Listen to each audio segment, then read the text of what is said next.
मराठा आरक्षणावर फेब्रुवारीत होणार मुंबई हायकोर्टात सुनावणी। सर्व याचिकाकर्त्यांना सरकारच्या प्रतिज्ञापत्राची प्रत द्यावी, कोर्टाचे आदेश। गोपाळ सुब्रमण्यम लढणार खटला। साताऱ्यातल्या चिंचनेर गावात प्रेम प्रकरणातून राडा, मुलाकडून मुलीचा खून। वस्तीवरची 30 घरं गावातल्या टोळक्यांनी फोडली, अनेक वाहनांची ही नासधूस। कोपरगावच्या स्वप्नील बोरावके या तरुणाच्या खात्यात जमा झाले 5,55,00,000 रुपये। काही क्षणानंतर खात्यातून रक्कम वजाही। बँकेच्या अधिकाऱ्यांची माहिती द्यायला टाळाटाळ। नांदेडमध्ये जिल्हा बँक आणि सहकारी बँकांच्या संचालकांनी केलं धरणं आंदोलन। सहकारी बँकांवरील निर्बंध उठवण्याची केली मागणी। अहमदनगरच्या शेतकऱ्यांचा शेतमाल आता थेट पुण्याच्या आठवडी बाजारात। कमल फाउंडेशनच्या पुढाकाराने सुरू झाला आठवडी बाजार। आणि नोटाबंदीमुळे बळीराजा त्रस्त, बाजार समित्यांमध्ये रोकड मिळण्यात अनंत अडचणी। पिकं आणि भाजीचा उत्पादन खर्चही निघत नसल्यानं शेतकरी हतबल। नमस्कार, मी संदीप देसाई। गावाकडच्या बातम्यांमध्ये आपल्या सर्वांचं स्वागत। सुरुवात करणार आहोत मराठा आरक्षणाच्या बातमीनं। आज मराठा आरक्षण याचिकेवर उच्च न्यायालयामध्ये सुनावणी झाली। प्रतिज्ञापत्र उशिरा सादर केल्यामुळे न्यायालयानं सरकारला फटकारलं। प्रतिज्ञापत्राची एक प्रत याचिकाकर्ते विनोद पाटील आणि इतरांना देण्याचे आदेश दिले। 30 जानेवारी 2017 रोजी पुढील सुनावणी होणार आहे। तर देशातले ज्येष्ठ वकील गोपाळ सुब्रमण्यम याचिकाकर्त्यांचे वकील म्हणून खटला लढवणार आहेत।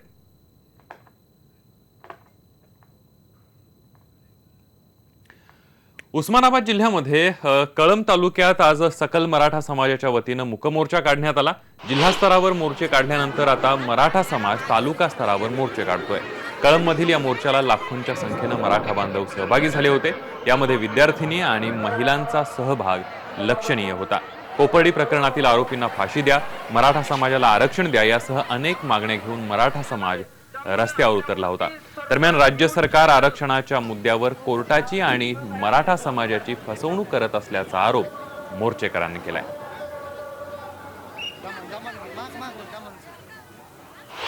राज्यातील मराठा समाजाच्या विविध प्रश्नाच्या बाबतीमध्ये पूर्वी जिल्हा स्तरावर भव्य दिव्य असे विराट असे मोर्चे झाले। शासनाला या प्रश्नाच्या बाबतीमध्ये आणखी कुठलंही धोरण सापडलेलं नाही किंवा मराठाच्या समाजाच्या प्रश्नाच्या बाबतीमध्ये निर्णय आणखी शासनाने घेतला नाही। यामुळं हे मोर्चे आज ग्रामीण भागामध्ये तालुका स्तरावर येत आहेत। आज सरकार झोपलेल्या सरकारला मी इतकंच सांगू इच्छिते की तुम्ही शिवरायांचा इतिहास विसरू नका। त्यांनी मुठभर मावळे घेऊन आज सर्व लाखोची मुघली आणि सल्तनत उद्ध्वस्त करून टाकली होती। तर आम्हीही त्यांच्याच मावळे आहोत।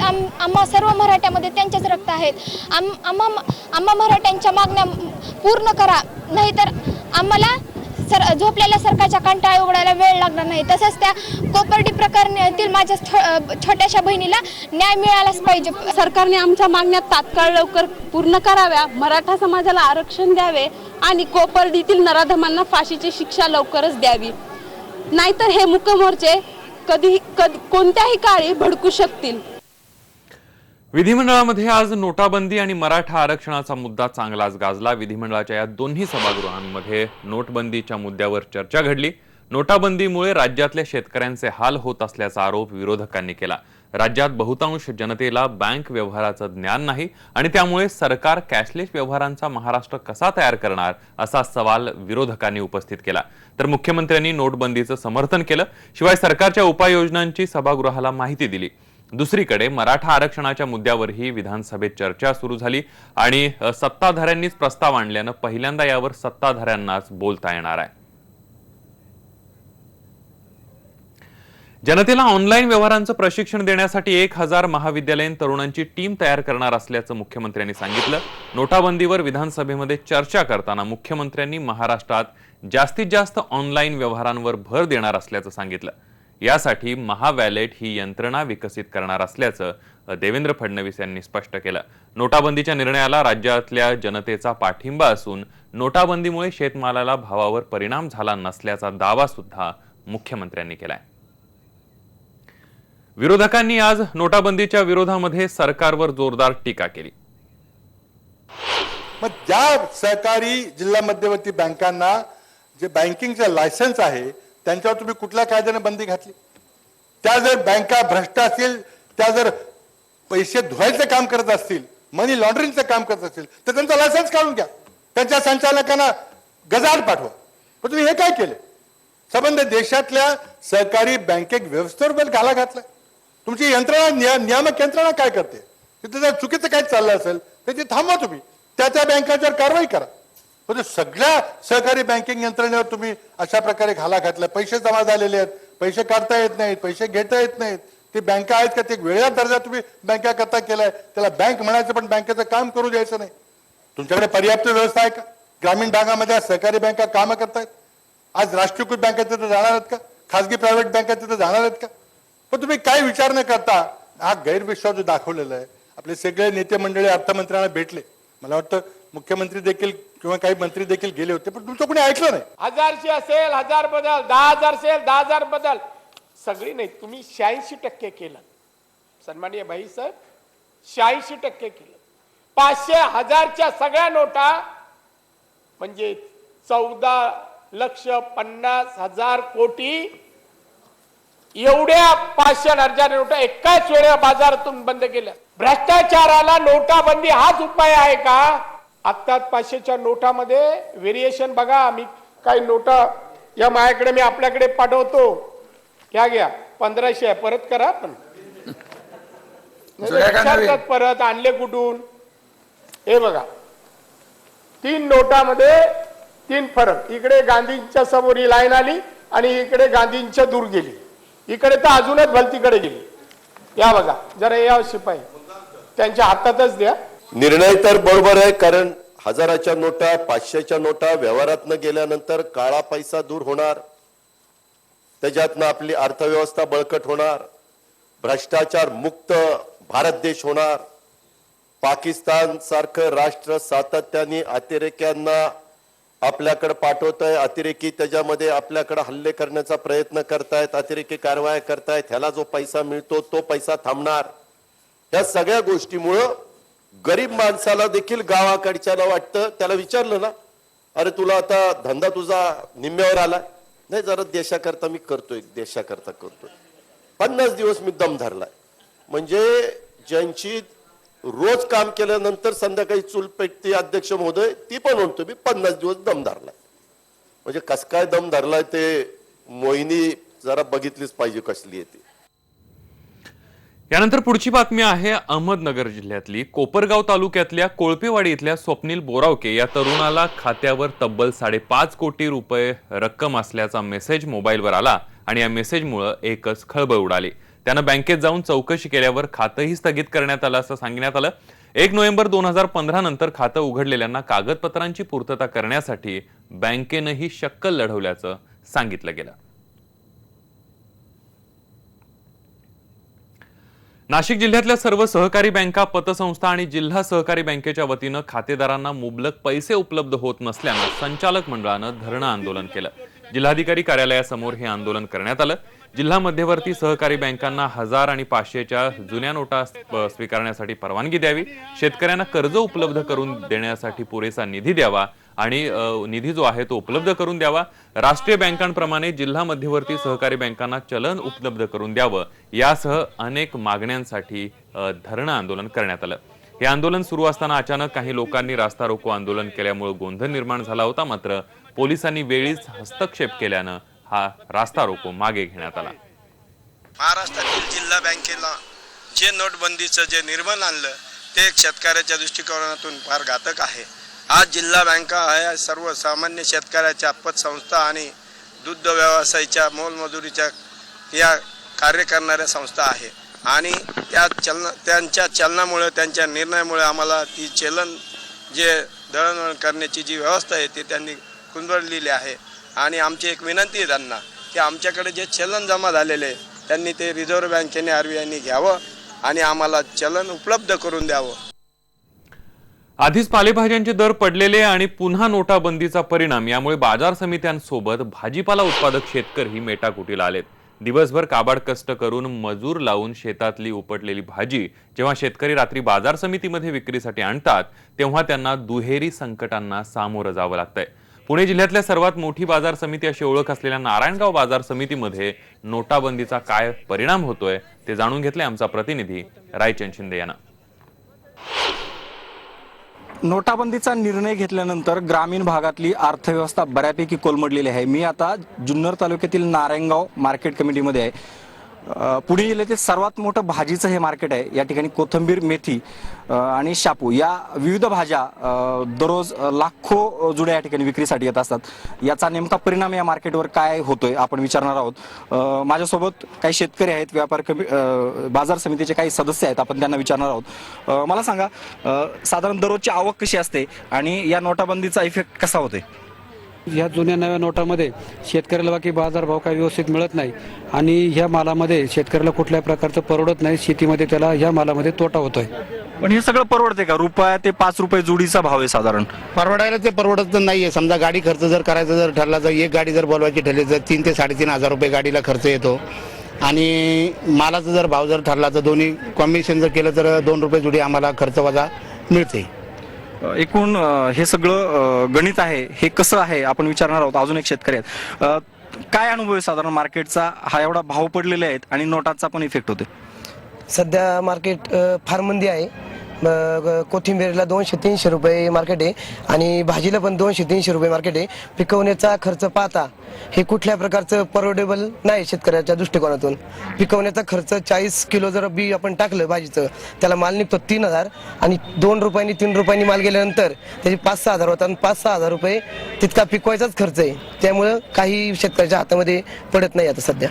आधीच भाजीपाल्याला बाजारभाव नाही आणि दुसरीकडे नोटाबंदीचा इफेक्ट, ग्रामीण अर्थव्यवस्था यामुळे पूर्णतः कोलमडलेली आहे। सरकारने याकडे पुन्हा एकदा लक्ष देण्याची गरज आहे।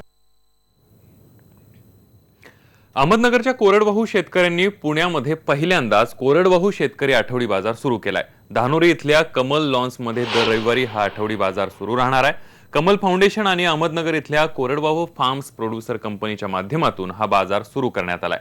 आतापर्यंत ओलिताखाली जमीन असलेल्या शेतकऱ्यांसाठी आठवडी बाजार पुण्यामध्ये वेगवेगळ्या भागात आयोजित करण्यात आले होते। मात्र आता याच धर्तीवर कोरडवाहू शेतकऱ्यांनी देखील त्यांचा शेतमाल आठवडी बाजारच्या माध्यमातून पुणेकरांना स्वस्त दरामध्ये विकायला सुरुवात केली आहे। या आठवडी बाजारात 40 पेक्षा अधिक प्रकारच्या पालेभाज्या, फळभाज्या, विविध प्रकारचे धान्य, कडधान्य, नैसर्गिकरित्या पिकवलेली फळं तसंच वेगवेगळ्या पदार्थांची विक्री या ठिकाणी केली जाते। कुरडई असतील, मसाले, लोणचे सुद्धा उपलब्ध करून देण्यात आलेत। कोरडवाहू शेतकरी त्यांचा ताजा माल शेतीमाल जो आहे तो थेट ग्राहकांना कमी दरामध्ये उपलब्ध करून देत असल्यानं पुणेकर सुद्धा आनंदी झालेत। आम्ही अहमदनगरचे कोरडवाहू शेतकरी, तर आम्हाला इथं पुण्यात चांगला प्रतिसाद भेटतो आणि आमचा वाजवी दरात भाजीपाला इथं विकतो। आम्ही बाहेरच्या पेक्षा स्वस्त विकतो। इथं आम्ही आमचा घरचा माल शेतकरी आठवडे बाजारात आम्ही डायरेक्ट इथं आणून विकतो। ग्राहकांचा चांगला प्रतिसाद भेटतो आम्हाला।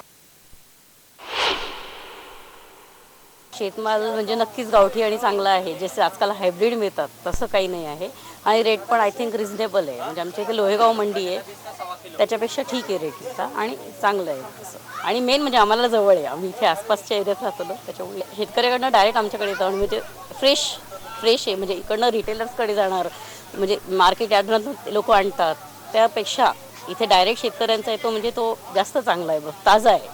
तसं बघितलं तर हे रेखाताई टिंगरे आणि चंद्रकांत टिंगरे यांनी अतिशय चांगला उपक्रम आमच्यासाठी राबवला आहे। कारण हा शेतकरी जो आहे तो तुम्ही बघतातच प्रत्येक किमतीसाठी झडत असतो। त्याचप्रमाणे जर असं छान त्यांनी ताजा भाजीपाला शेतातला जा आणून आमच्या शहरातल्या लोकांसाठी जर उपलब्ध केला तर आमचाही त्यात फायदा होतो आणि शेतकऱ्यांचाही फायदा होतो। नगरहून इथं येणं आणि जे शहरात किमती आहेत त्याच किमतीत भाजीपाला तोही ताजा विकणं खूप चांगली गोष्ट आहे। त्यामुळे आम्ही सगळे इथले जे पुणेकर आहोत आम्ही आनंदी आहोत। प्रथमतः पुणे शहरात जे आठवडे बाजार भरतात ते जे बागायतदार शेतकरी त्यांचे आठवडे बाजार या ठिकाणी भरतात। पण हे नगरवरचे जे शेतकरी आहेत आपले, हे कोरडवाहू शेतीवरती ह्या ठिकाणी जे भाजीपाला करतात ते आणि ऑर्गॅनिक आहेत। कोणत्या प्रकारचं औषधं वगैरे न मारता सेंद्रिय खतापासून बनवलेल्या ह्या भाजीपाला आहेत आणि पुणेकरांना चांगल्या कमी दरामध्ये उपलब्ध ह्या ठिकाणी होत आहे। आणि ह्या ठिकाणी कमल फाउंडेशनच्या माध्यमातून ह्या ठिकाणी जागा उपलब्ध करून दिली आणि चांगला प्रतिसाद ह्या ठिकाणी नागरिकांना मिळत आहे. गावाकडच्या बातम्यांमध्ये इतरही घडामोडी पाहणार आहोत. एक छोटासा ब्रेक घेऊया. मात्र ब्रेकवर जाण्यापूर्वी एक नजर टाकणार आहोत हेडलाईनवर. व्याजदरात कोणतेच बदल नाही. त्रैमासिक पतधोरणात रिझर्व्ह बँकेची घोषणा. व्याजदर 6.25%. सभागृह चालवण्याची जबाबदारी सत्ताधारी पक्षाचीच. भाजपचे ज्येष्ठ नेते लालकृष्ण अडवाणी यांचा सरकारला घरचा आहे. आणि राज्यसभेत नोटाबंदीच्या मुद्द्यावरून खडाजंगी कामकाज उद्यापर्यंत तहकूब.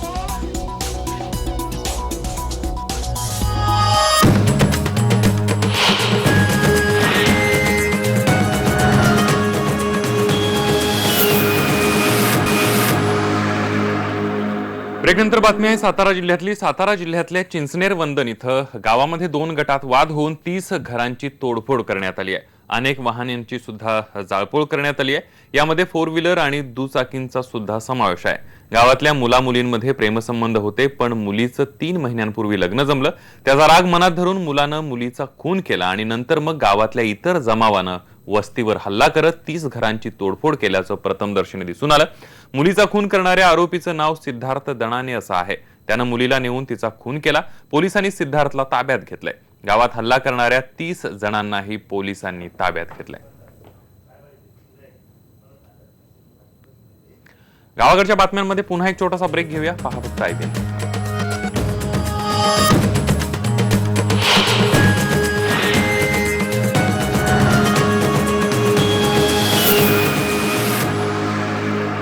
रचिता गुप्ता असं या महिलेचं नाव आहे. ती गेल्या 25 नोव्हेंबर पासून बेपत्ता होती. ही महिला मूळ तेलंगणातल्या सिकंदराबाद शहरातली राहणारी होती. ती प्रबळगडवर एकटीच ट्रेकिंगसाठी आली होती. त्यानंतर ती बेपत्ता झाली. रचिताच्या घरच्यांनी तक्रार केल्यानं पोलिसांनी स्थानिकांच्या मदतीनं शोध घेतला. रचिताचा मृतदेह प्रबळगडाच्या डोंगरात सापडला. रचिताचा मृत्यू हा अपघाती होता की घातपात होता याबाबत पोलीस तपास करतायत.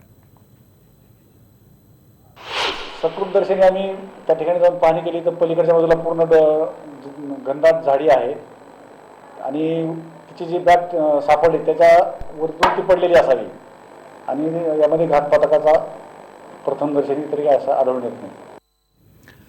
पुढची बातमी अलिबाग मधली. अलिबाग तालुक्यातल्या थळ समुद्र किनारी बड्या धेंडांची सरकारी जागेवर अतिक्रमण करून बांधलेली जी बांधकाम आहे ती हटवण्याच्या कामाला आता सुरुवात करण्यात आली आहे. अलिबागचे तहसीलदार प्रकाश संकपाळ यांच्या नेतृत्वाखाली एकूण 14 अतिक्रमणांवर ही कारवाई करण्यात येणार आहे. यामध्ये मेसर्स देजाऊ फार्म्स लिमिटेड तर्फे संचालक मोरेश्वर आजगावकर यांच्या मालमत्तेचाही समावेश आहे. ही मालमत्ता सिने अभिनेता शाहरुख खान यांची असल्याचं सांगितलं जातंय. या संदर्भातील तक्रार लोकायुक्तांकडे करण्यात आली होती. लोकायुक्तांनी दिलेल्या आदेशानंतर ही कारवाई करण्यात आली आहे. शासकीय गोरचरण जमीन आहे त्याच्यावर केलेल्या अतिक्रमणासंदर्भात माननीय लोकायुक्त यांच्याकडे तक्रार दाखल होती. तिथे केलेल्या चौकशीप्रमाणे मोजणी करून लोकायुक्तांनी जे आदेश दिलेले आहे त्याप्रमाणे एकूण 14 लोक जे या ठिकाणी आहेत त्यांच्यावरची ही अतिक्रमण केल्याची निष्कासनाची कारवाई आहे. या काही घडामोडींसह गावाकडच्या बातम्यांमध्ये इथंच थांबतोय. मात्र जाताना एक नजर टाकणार आहोत हेडलाईन्सवर. बालभारतीत अधिकारी ठेकेदारात संगनमतामुळे सदोष पुस्तकं विद्यार्थ्यांच्या माथी. बालभारतीच्या अनागोंदीवर IBN लोकमतचा स्पेशल रिपोर्ट. नोटाबंदीचा देशाच्या विकास दरावर परिणाम. देशाचा विकास दर 0.5% घटला. बँकांमध्ये 1155 लाख कोटी रुपये जमा तर व्याज दरात कोणतीही कपात नाही. आणि कोपरगावच्या स्वप्नील बोरावके या तरुणाच्या खात्यात जमा झाले 5.55 लाख रुपये. काही क्षणानंतर खात्यातून रक्कम वजाही. बँकेच्या अधिकाऱ्यांची माहिती द्यायला टाळाटाळ.